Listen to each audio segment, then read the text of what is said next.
Prime TV. Ehon no kore no ewo. Me say Ashanti Prime TV. So ope se otie news pa ana ope baby a asem a ye ka no. Unko busu obi na ope no kore wo mu a hwe Ashanti Prime TV. No kore no ahanko ana wo.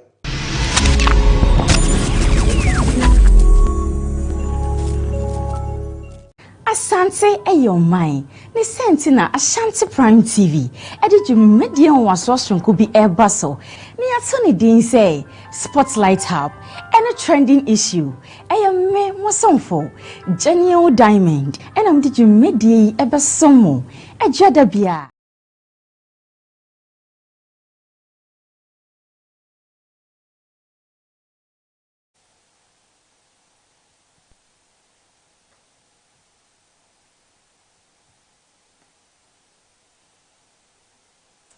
Adeshimaiva memo bibiara hanama makwaba Ashanti Prime TV esu enie eye chira kwan ewo Kumase ahensan estate Emerald Stone sense ma yensa kan wo man Ghana eni ama hodo so ne de besom wo ewo kase ebo kwan so na nsema me de ba besom wo ne do so ye nia obeti ebie enie ene wo so afo hwa pomuden sam so ne munyamfo kwabena minta akando edin sembi ato abontene san so ena okopie mu ewo eye twefo wawase ewo mfimfini mantemu a enei eye minority a ewo honom edonkume ewo mashibedwefie akopie mu honom ne kokuakuyafo akwakasa ensemwe ne nsema odopie kan ye de ba besomwo ewo sima eduasa entem hye nsoma mese kase obenye bia hwe Facebook Ashanti Prime TV, YouTube Ashanti Prime TV and TikTok enso Ashanti Prime TV osha no comment wa like na wa share ede amaye edi amejeso and miss now start me twa me ho abasisia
Mesan so amwakwa babiem edi aba Ashanti Prime TV so afi kame ho na ye pensen ensem me ne wo so afo a wo hwa apomuden ho nsam so won munyamfo kwabena minta akando woni ne mpanifo akwa akopie mu ewo woti regi na bi okopie mu ewo hodom no wakasa edi ato abonse ne se eye free primary health care jumedia Ghana mampanyi His Excellency John Dramani Mahama edi aba so man Ghana obi apomuden ho nsam ebetumpo nte ya ade a ode enema ene akadia eye anesefo ni adokotafo a wodi se adwuma no ebehia no ode ama won se won fa nkoma eye adehye omo wo ti region se de be ya omo nso mapomuden ho nsem no ebetumpon ye free ma wo Ghana ni no demom enye free emfa ma aban betua ho ka nti obi bi se ade akoye free ya ye ko hospital ya chip compound yi omo nyi sika bia yi ebe ye den no monya nura ma ye ebe ye den na sa dwuma motuma to aso Pamo Chow.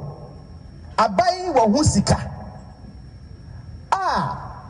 Baby, I would say, be as I said compound. So, Mushawa. Omodi or Mokabe bra by my bayatria. Afei, Omombe will fear muno. Omususicano, a baying body bebre or no man son that you man no masas. Inti a free up Nino. Rembo a buying every tia hoka. Apomudi, I say any mono. Ansa na ye beye adwuma ne aye liye no de hia akade aye de beye nso hu se aban bia de policy ba no amfa ho akade anka ho a na kakakra akade ni bi ni den ye say apomudi na adwuma e fo nko afiafim na omo ekosran krofo ekohwe nkrofo omehia equipment send you see way. Ejina me say na mo fa me see ade nyina ye hu na nanom MPs district ni nyina region ye hu eno nti e travel say aban aya ahoboa say sa adwuma die no enye ya no fafa ade de ka digana ba bia no aye dis adwuma die koi ye bebo mu mfidie ye di dwuma no di aban atonfidie ni bi ya to tricycles ya to motorbikes baby o wa e wo se to boat e beto boat items that the Honorable Minister and the Minister of Health, Ghana Health Chark has brought to OT region. So this is a tricycle that will be used for community outreaches. So we have the booth, they'll put their vaccines, all their things, and then they'll ride the community for outreach. We also have the nurses, the motorbikes. So each health center, each chief's compound will get a motorbike, and they'll ride. They also have their items in the back, and then they'll ride to the community for outreach. So that is it. And then they brought equipments for the chief's compound, the health center. Adeshima Mbaye twa ensem school create da so ani twefo wawa se eyekura ewo mfimfini mantamune ne ekopiemu ewo honoma eye donkume omrahye bedwafie akwa akoshia eye kokwakuafo honoma no wakasa ede ato abontene se ye Ghana ya mamu ni amamra efri eye tetekwahye epenso ebesi na nadodankwa ekufuado penso enya ade aban bia ba wate kokobo so da ne siden ena His Excellency John Dramani Muhammad ya wobaye no beka se okọ adwaman so akoko enibo nti wote bo no so hu ne se ekwan bi nyansa kwan bi na aban no pese wo faso no odi wia eye koko akuafo na emum enye adwaman so na koko bo akofom bia 1879 efri wo ya ton koko yisa na no matine panyin sam se koko ya tesoda na wo mun kam yentia Almost a mansan Johnson, a bono, a coffin. Miss Ramos, a mushy uncle for no Mocasana. The Mabusa almost said, Enti, a mansan Johnson, a free, a brofuna bresu, a befa cram and kuma bresu, a babesi, Yeran, and Nakufadu, a bresu, Coco Nebono, and call from Adana. Never one question. Nanado dan Kufadu, a bresu.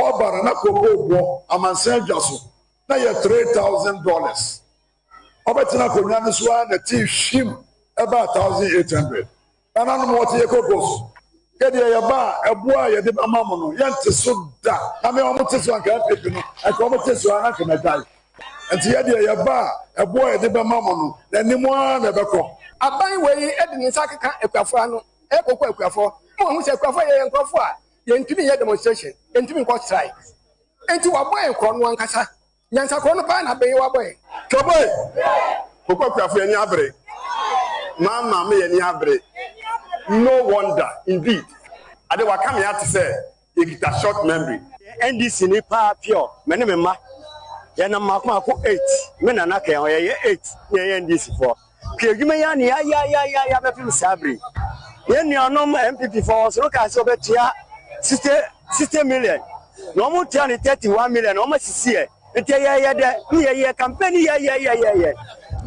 Adeshima Mbaye ntwa ensem ne sunene ibuno mantemu so afọ eyo no monyamfo Joseph Ade Akwabua wakasa ede ato abontene se ya ade agalamse ya ade aban no ani abriye pa se wotu asie sanse ye hwa agalamse ya sen ye kwaye yensuo na afensu yensase enti enne isi obi eba bono mantem so oba betu fuma gudie na sempanimfo e wo honum ekobisa na okase aban ebi na asoma na nasa aban ni pa bi na asoma ne so mra metu eye galamse no e wo honum a omo nchene mfa no nkoma policefo na sa aban ye krado se wo bema eye numaku obi etu fuma gudie e wo bono mantem ya ade a omo ne nananom atena nkonwa wo honum ebedi ho nkoma ansa omuntu obi a se wo mra honum no metu fuma gudie enti obi bi obeba se ye MCB regional minister bi ena MPB na asoma ne so amra metu efoma gudia na so no na ama ne tumekrato no monche no emfa no nkoma aposifo mu wosunwane excavators the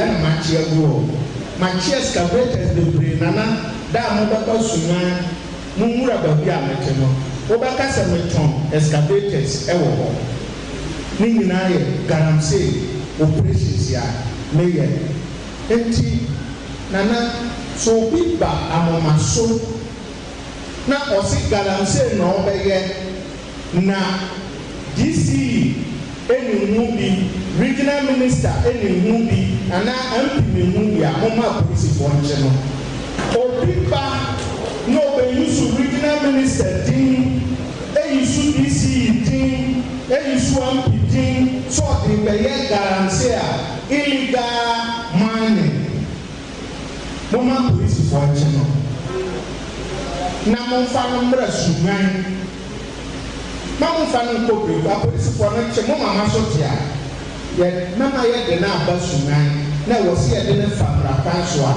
ye de na fa mrakan so nana eduru se sa ban kasa ena pesa de ye adwuma wo ho a ye be mama so ate se we die e ya ban ena de ye adwuma wo ho na mo mamu ntiase da se illegal mining ebe koso organize amomaso ene ben kasa monwaye because se omo be shepa ye no mo me kan kire ya obe ya duma che ansana ye ya gina akoso nana no guarantee se no utin sikrum ni ye guarantee wo kwaye no bi so obi a on kan kire wo obi a pam na no because you grow for na bi na ye na yenso we act on intelligence ene panyina ojina mu anase osi Ghana anemu ewe US eyonmunyamfo Victor Smith na ene eyempanifo moda Securities and Exchange Commission ano akopie mu ewo na kache na bi omkopie mu na omu bisa se enye omu bisa se obi eye Ghana ni na se bia obi man so eye adwuma na so pese wodi ne sika eboa wo man ese bi adwuma bi ekoso ha na wodi ne sika ebehema ekwan ben ene obefa so a obe ne se nu echi no san so bisa ye se ye ma ne niema e de afri eye obi man so e de aba Ghana ha se de o ho no de niema ema e ne nipa bi e wo Ghana ha se ana se yenso ye de niema afri anum se akoma obi e wa ama hodo so ne ho nhyehyeye etesen also an opportunity for even the diaspora and also to invest in some of these government projects through what we call these sovereign bond programs. In fact, the UK ambassador told me that in fact the Ghanaians have come to them that some of the projects that government is pushing or is implementing, like the schools, the hospitals and stuff, if we can be sure that this money is going into these projects and they are able to have a proper repayment plan from it, that they are willing to be able to invest. And it's something, a conversation that when I go back in Africa and see how we can tap into foreign capital here, because I mean there's a lot of money here, people here who can also invest in developing our country. So all those small remittances back home, instead of sending money to savings account or money back home, if those money can be used to purchase these programs, we can buy security, we can buy something, we can do returns, to the... Now they feel that the ICE people are hunting them as well. How can you live like that? And say, I don't want to go home, I'm going to be back home for a while now, we don't have jobs. So that's why I'm trying to get them to partner with these investors. You go in as a partner, especially if you're a professional, engineers and all that. Go in as a partner, because through this investment forum, we talk a lot and we respond to questions, they ask questions. And the foreign investor is asking questions because he wants to be sure that he's on the same direction. Ghana has say a dear Nkura who do any baby, a one kind mantemu, ensuo ho ayedin e dia momo eni sendi ensuo no na watch ne se ba fiti juada kosi wukuada na etwa fiti wukuada kwa kosi ne kwasi ada so ne ensuo ho ayedin enso e kamia ese na adehia omo wotema ne de omo de no e ya aginsemu eno na anam so ame ne Ghana Water Company Limited akọ apro e wo ho no mekọ akọhwe adekọ potia eno nti ame ensuo ho e yedin e de ama adehia ɛwɔ tema na ebro kopie mu ono no nso san so de mfidie foforo ekoya odi beye nsiesie kakra wo hɔ no osusu sɛ no bɛboa ama ensuo ɛho hawa ɛwɔ tema no ano abrase kakra. You see about 52%. Just even 47.5% of crop buses amount for one, fiscal leakages, any commercial leakages. The fiscal leakages, no, best than leakages are a work from might be solo a bubu, and commercial leakages here, a month from solo. I mean, I'm up with you solo. Yes, yes, now, yes, you're setting a revenue enhancement team. Omuko rounder. Among from a so I bypass illegal connections down yet your money and finding so far about 395 or so within from last August. A bit more on my finding Omuntiaka, a bit more Muntiaka, or more Muntiaka, a bit more air cockot because the moment I will recalcitrant transfer, no, I would say any about annuity because it's stealing against the state. The fiscal leakages also Ukraine, we said there are several places are leakages. If you want my baby, one if you want to done it like two, now look at you realize the best thing say a very repair. Yamin Chadi, Ghana Water Limited, your fabrication unit, and I am central workshop. You did me, I yes, again. Until you're detailing in central workshop, no, not omitting and fabricated pipelines, no, now it's me the assessor. And nothing about central workshop, but hey, you do more. Yes, you want to say, only winning term. The other aspect we say, the importance also a word non treatment plant. Then 5 years. A papa. And said that and from soon do one the way you now a dupe upon so there was a yes, son. Until management they also in an 18 assistant and pumps in by the end of the year, we should say pumps over the junior assistant.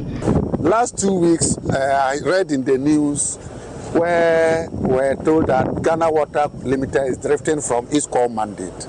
I want to assure Ghanaians, we are on. Ghana Journalists Association, AN Kwabata, Ewusunyani, Ewobono Mantemu, Empenimfo di Eneya Futu, Akodi Amansem Trofu Nina, Onsem Nina, and Sensem Trofu, Yene Yakasa, na to Ghana, Adeshie, Nitimana Sato or Mine Etrim. Inti so yensem chireni ansa na obibi wa no se wo ka asem bi dia to abontene se wi ase nyina enti ene nu ho se asem na wo ka no se de tie no sa pepepe e na wo ka no wuntwa entro bia emfa embeta ho san so de futu ekọ edema ye se enche na ye san so esi eye mra ye beto aba eyi o mampanyini efofo no se mfie mienu eda ye nim edru mra bi se ya na amanyo se mana se amanyo ku ahodo ne mpanimfo no pese wotwia Sikaman sem trofo na sebi wakasa edefa empanimfo bi ho no ma enim obesere se sa na eme nyina ye hwene ye ntwe ye ho mfemfiri ho na sem kyerɛ adwuma ne de ye ade ebuo ewom ne pese buo no kɔsoa etena mu de ane ye nhwɛ se ensem bi aye kan bi anokore ewom ene bema ye nipa age yatum enti se ekoba se abribia false information ne do so a da ye beka papa no kora no omonyi ntum. Enti yenhwe say issue bia ye de beba out no ye be cross check because it's part of your code of ethics no say ade bia na ye betwere no yen cross check it na yen give both sides information na yen hu say asem a ye ka no ye no correct ansa na ya manaba out because say nipa city no wo so asoma they almost fa negative no more. Enti ansa na wo beka say wo ba be correct no na cause so much damage enti ye ma ye ho kwan Emma bibi fire so Emma ye nkrofo bi public na politicians bi na say other people for their selfish interest no omo nyusu ye Emma ye nkoso damage in the society because we are talking about peace. It is a peace in so see you give you false information e betimi akoso ama ye peace na ye enjoy no e be kakra na e be free yensa nti bibia ye be ka no ye hwese e no kre ansa na aba out yo em sense am twofo adwuma ide eden mo ye adwuma panso ba de ba ko a gise yes hwe ne yi eye emra bi e wo ho a se wo ka asem na asem na no kra yetimi achiwo ade man kan se wo ka asem bi a enye no kre na sa asem no e di hu bi eba man no mu a ye ho kwan se yetimi achiwo adwen tai samra na chini dem gi senya adwen bone visa se o kan sembia eye national security ebe ma Ghana ja atomu a eno de omunyawo na mom eno enkosi ba bia nipa bia publisher bi na Facebook e bia obi picture wasɛ no ɔde picture bi ato hɔ ana wadi obi atem waka asɛm bia fa no saa nneɛma no nyina yɛ ade asɛ ba sɛ obi yɛ kyerɛ wo a yɛnhye no wo saman no ɛwɔ mmara kwan so but unfortunately say em say ɛnyɛ na start yɛ kyɛ na yɛhwɛ anhwɛ yɛ bedu baabi no na asɛm twɔfoɔ Adeshimaimba ene ya futuo Afri Ghana Education Service Eternity as GES eho edu akwama yenuano monketu a woya ahoboa ahye wo wasi nso hwene nyina sese wo mfanhye wo mutiri musane ya kyerɛ wo fiti form 1 ekosi eye form 3 ne noa na eba eye enso hwene mu munye mfiri wo madwenem se emwa bi befiri abontene edi abrɛ wo nya de amwa efiri baabia edi abentie ne no mo hye wo musapo mu enso no mo nyere wo ho ensua de. Led this sensitization exercise across the whole country. I urge all students to prepare well for the examination. There is no need for them to panic. There is no need for them to fear, because the examination questions will come from their syllabus or curriculum. That means that the questions will be within their experience. They need to apply themselves to their books. They should not expect external help. I mean, APO. Because as we saw in the BEC, we'll do everything possible to ensure that external help doesn't come. We are working with WAEC to ensure that there will be no APO. So they shouldn't expect APO or external help. They should learn and make sure they have written the exams by themselves and pass. I urge all supervisors and invigilators to maintain higher standard of professionalism. Those who are caught aiding cheating will be severely punished.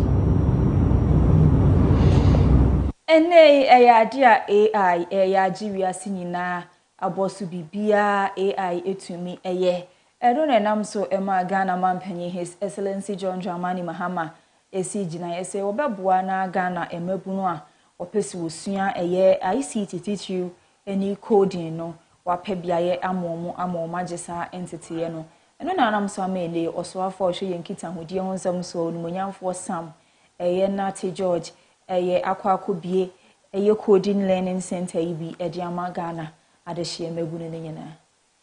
Laptops that we want to put there and we just want to do, it's a lot of money. The 1 million coders program is costing us over 15 billion Ghana cedis in all over the 4-year period. That's a lot of money that we're investing to build the next generation of technically skilled young Ghanaians. I'm happy that this has been put in the school. I hope that the headmistress of the school is here and that this would help you start some kind of robotics club or AI club in the school, where you have these laptops that are here to help not just the students, but for the whole constituency. Because we have learners who are going to come in from outside of the school to use the center as well. And so we urge you to take care of the laptops. But to the young students here, take advantage of the laptops. Use them to learn. There are courses that we have made available to you in AI, in coding, in cybersecurity. There is nothing that says, you see, the beauty of technology is you can still be a student and start making money with IT. So as young students, take the opportunity to get into the world of AI and the world of new technology, because that's where the future is. First of all, my friend which me use where they share there. Now schools that work around and so no more to me about the use. So if they structure their timetable well, a copy me saying maybe I do need to me I be across a number of schools. Now coders program and also no over the weekends and the evenings no omo be register na so be enroll no omo etumi use facility no enti we dey bibia air serve community no of Ablekuma asanya mote say minister ahye yebo no o say emrepem no we hu say your constituency ne so enti no say me sign to me nya baabi na me siesie mo kama cause omo was standard so a omo pena no so me to mani a me ne MC Adeshimai wayentu ansem ne so ewo Buno East region ne so afo hwekuayo na afenso nuane ehonsem so yonimunyamfo Eriko Poko ne mpanimfo akopie mu ewo Buno East region ne nyina ene se akuafo ewo honom no de adoye kwan so ekoma om enua entim mana chese enua yetim yetim afefe kakra fe ne odo be ma akuafo no wadua no ode koma om se de be ye akuafo yi be ye no mahu se nyi kokko nko a ene mesika ena anya mu nko a ene mesika ne enua nkasa nso no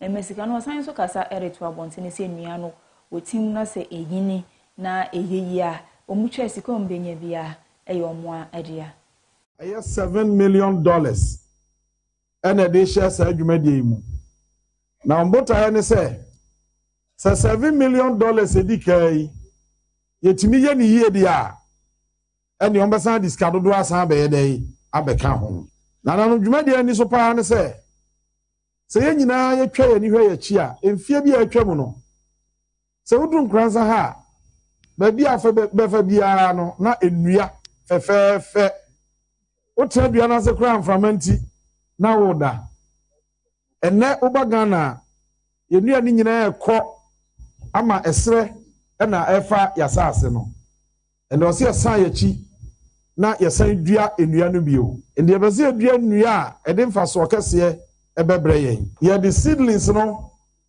mako eye million no miensa ene akire ene yebeche ede ama akuafo a wo mododo eye empem edu na nhihye wo hu ne se saa seedlings ya de ma wi se wan hwenie na ba kokora wu a waboka eso na wo ti a de obetie ni nyina no wa wo de abeton aju sika na ne ton no so ye wo ho nhihye a yaye se ba beboa wa mo anya ho sika nemom wo dua nua na di mfie miensa efifie miensa kɔ no afi bia dua na wudua ye no enwunu ne mframa na de ba wiem ni nti aban betua wo ho ka se wadua amade mframa ye de aba omanimu. With the commencement of this second phase, over 7,000 additional farmers will receive climate resilience tree crop seedlings, bringing a total number of beneficiary farmers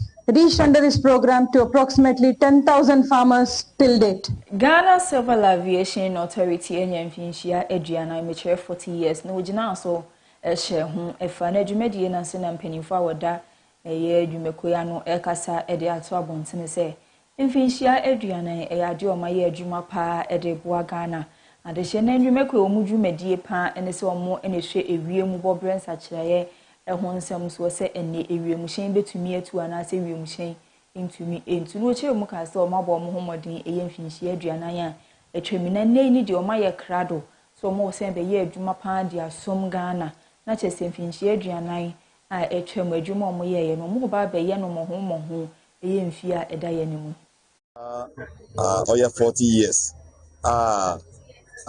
Ghana Civil Aviation Authority wa ma ye hu pani de yankasa yenhwe yenyememu bunyi person as an autonomous body on no ho dwumezi na igudo ha yezi no mom nde na ye pere ye hu de ye fi himfa na ye bedu himfa na ye fi house ye kwahin and oya fede ibe hu de ampa bia ye sha asem no onye bia asese ye wo na often yen indumasem no bunyi person the human capacity issues wadan bebre wako nenyim the maso na in free and also the equipment easy ejuma na enhyehyɛ a offer ejuma no so no no so wako nenyim bebre o mind dey bitumi akeda ampa yen ejuma no ho to na okodo so okonenyim papa.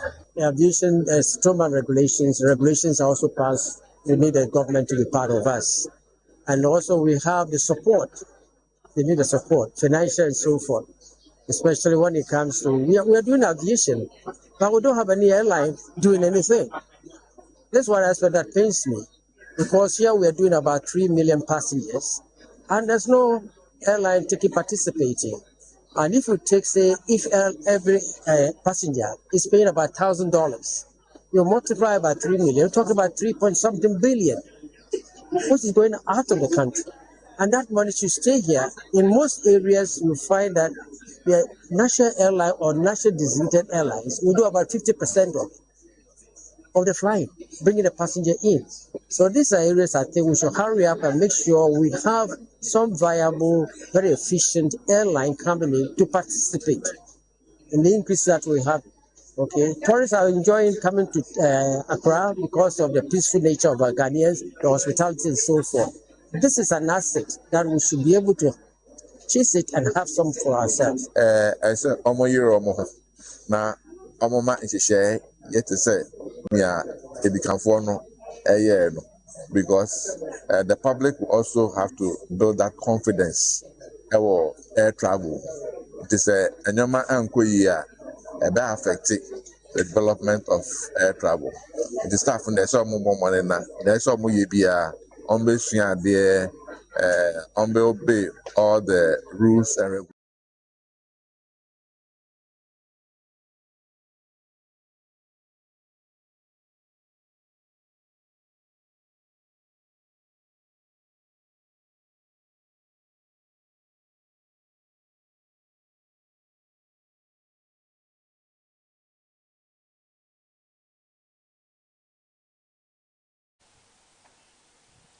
Yanto ansam ne so ewo bi man so endra da ene beto abonte ne so okopie mu ewo Haiti ya de nipa bonfo bi ato ahya adehia ewo honom esuo bia efa ne niema so wo pe baabi na wakwa akobo ne sese ne adehia ewo honom titiri ene mabuno enso ate wo ho agu abonte ne so se nipa bonfo a wato ehye eya adehia wo Haiti so no mo nso ene omo e de be fie so. Protection after clashes forced hundreds of people to flee their homes over the weekend. Since the day before yesterday, I've only had the clothes on my back. I've walked the streets without knowing where I'm going. I don't know where my children are. I hear they were killed. I'm holding my heart. I don't know anything. Some witnesses say they saw people getting killed over the weekend in Cité Soleil, where burnt cars and dead cows could also be observed. Haitian authorities have not yet informed on casualties. Protesters say the attacks on civilians began Sunday around 6 p.m., prompting many people to flee the area in search of safety. On Saturday, they killed 3 people in front of us who resisted and stayed around. On Sunday, around 6 p.m., they attacked the area and started to burn houses down, kill animals, and cut people's heads off. It is our good feet that saved us. I know of 7 people who have been killed and others who have been shot. Now I'm back at the house looking for what's left of our clothes. I fled only with my clothes I was wearing. Gang violence has this. Ene ayade US man panyi woni wonyamfo Donald Trump akwakopie mu ewo China. Na no na anam so ama China de hie binum ekasa e de atrabonte ne se omhwe se de eye enieme ekwa omusu se eye US ene China betimi enya yonkofa sronku bi. Some say this will help stabilize US-China relations. There's no question that anytime you get the U.S. president and the Chinese president together, it's good news. We, the global community, need more of that. The reason that I think it's particularly important now goes back to that whole idea again of the U.S. has really set up a very unstable international situation. Right now, the world is looking for a successful visit, and President Trump can be sure to deliver that if he wants to. International observers have also voiced hopes that stronger dialogue and cooperation between China and the U.S. could bring greater stability and certainty to the world's economy. Are certainly appreciative of the efforts by the two governments to deal with their outstanding issues through dialogue, and we encourage them to keep up with the track of dialogue in order to resolve any differences that they may have. The United States and China are two of the main economic powerhouses of the world, and any way that they can deal with any of their differences in Uganda mampani eyo nimunyamfo eye Yuwori eye Museveni nene waso afenemu esai se eye Uganda mampani biom emra etoso enso. At the event outside Kampala. Yoweri Tumwabura Kaguta Museveni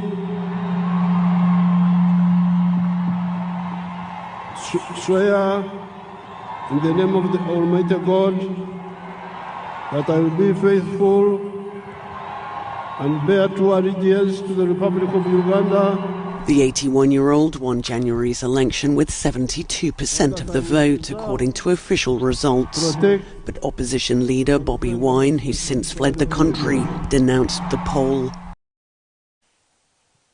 Kasio benye bi a share Facebook, Ashanti Prime TV, YouTube, Ashanti Prime TV, and TikTok, and say Ashanti Prime TV. Share no comment. What like you know I share a day amame. And some me de be so we e wo Kasio bokwan so. Edos ni edi makuti ni bi enie.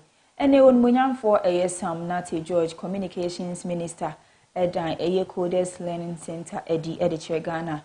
Adeshie sanso no so afo sha pomuden ho nsam so won munyamfo kwabena minta akando enso ekasai. Ensem we ni nsem awdopia kanam de besom wo se prime. Ewi aprem to break asie. Me ameje penny yegina ntenten kenkan ewi akase de man we di ameje so. And a miss now sat my car will be